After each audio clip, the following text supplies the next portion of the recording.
आज हम लोग फैटी लिवर डिजीज़ के बारे में जानेंगे। फैटी लिवर डिजीज़ किसे कहते हैं? तो फैटी लिवर डिजीज़ मेनली इसका जो मेडिकल टर्म है वो non alcoholic fatty liver disease होता है। जो लिवर में कुछ सूजन हो जाती है, जो जिसको हम चर्बी बोलते हैं, फैट का डिपोजिशन कुछ अमाउंट तक नॉर्मल होता है। अगर इसकी मात्रा लिवर में बढ़ जाती है तो इसको हम फैटी लिवर डिजीज़ बोलते हैं। फैटी लिवर डिजीज़ दो फॉर्म में हो सकता है, ठीक है। एक होता है सिंपल फैटी लिवर डिजीज़ जो मैनिफेस्टेशन होता है। अगर ये लिवर में जो चर्बी जमा है ये फिर सूजन लिवर में हो जाती है तो उसको नैश बोलते हैं, जिसको नॉन अल्कोहलिक स्टीएटोहेपेटाइटिस बोलते हैं, जो कि लिवर में इन्फ्लेमेशन हो जाता है, जिसको सूजन बोलते हैं आगे बढ़ने पे। ये आगे चलकर फाइब्रोसिस, जिसमें सिकुड़न बोलते हैं, वो उसका रूप ले सकती है। उसके आगे जाने पे लिवर सिरोसिस का भी रूप ये ले सकता है। अब ये फैटी लिवर डिजीज़ कितना कॉमन है, non alcoholic fatty liver disease, ये ग्लोबली बहुत ही खासकर वेस्टर्न पॉपुलेशन में बहुत ही कॉमन है, और इंडिया में भी इसका प्रेवलेंस दिन प्रतिदिन बढ़ता जा रहा है। अराउंड 30% के अराउंड इसका प्रेवलेंस इस बीमारी का है। फैटी लिवर अगर सिंपल फैटी लिवर के स्टेज में रहता है तो वो बहुत हद तक रिवर्सिबल होता है। एक बार फाइब्रोसिस स्टेज और उसके सिरोसिस स्टेज में चले जाने के बाद वो रिलेटिवली इरिवर्सिबल हो जाता है। अब फैटी लिवर डिजीज़ किन लोगों में हो सकता है? ये खासकर एक ग्रुप ऑफ सिम्टम्स होते हैं, जिसमें हाइपरटेंशन, डायबिटीज़, डिसलिपिडेमिया और ओबेसिटी, ये मेटाबॉलिक सिंड्रोम इनको बोलते हैं। ये सिंड्रोम का एक हेपेटिक मैनिफेस्टेशन माना जा रहा है कि non alcoholic fatty liver disease एक इसका हेपेटिक मैनिफेस्टेशन है। तो जिसमें ओबेसिटी है, डायबिटीज़ है, हाइपरटेंशन है, जिनमें लाइफस्टाइल जो फिज़िकल एक्टिविटी जो नहीं अच्छे से कर पाते हैं, रेगुलर एक्सरसाइज जिनकी दिनचर्या में नहीं है, उनमें ज़्यादा होने का चांस रहता है। और अगर ये फैटी लिवर डिजीज़ हो गया है किसी को, तो इसके लिए अगर डायबिटीज़ नहीं भी है उनमें, तो ये आगे चलकर उनमें डायबिटीज़ होने का भी खतरा और इसके भी चांसेस बढ़ा देता है।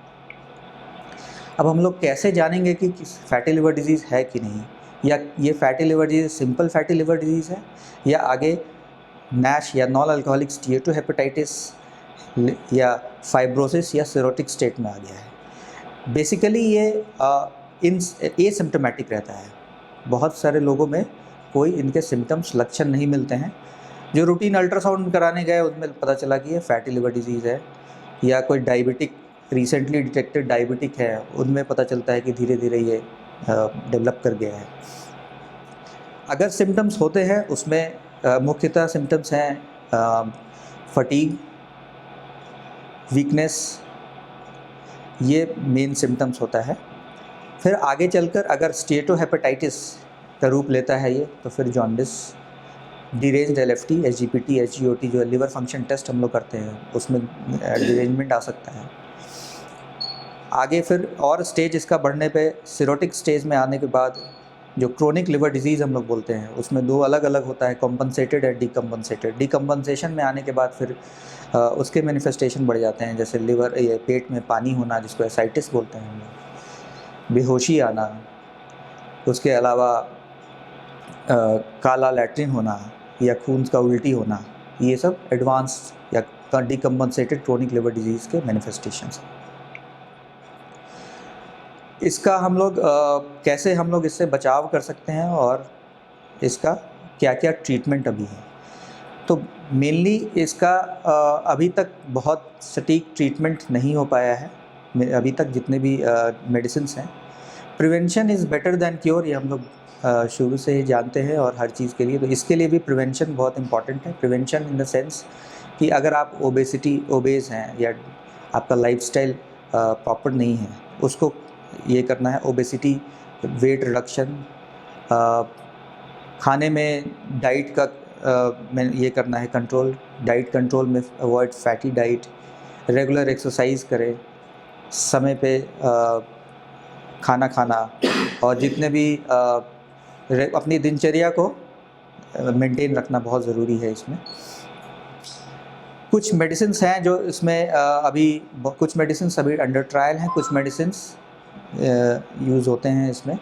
जैसे विटामिन ई का यूज़ किया जा सकता है अगर फैटी लिवर है, डिरेंज एलएफटी है, या वो स्टेटोसिस को इम्प्रूव कर सकता है। लेकिन फाइब्रोसिस जो हो जाने के बाद, सिकुड़न हो जाने के बाद विटामिन ई का भी रोल नहीं हो पाता है उसमें।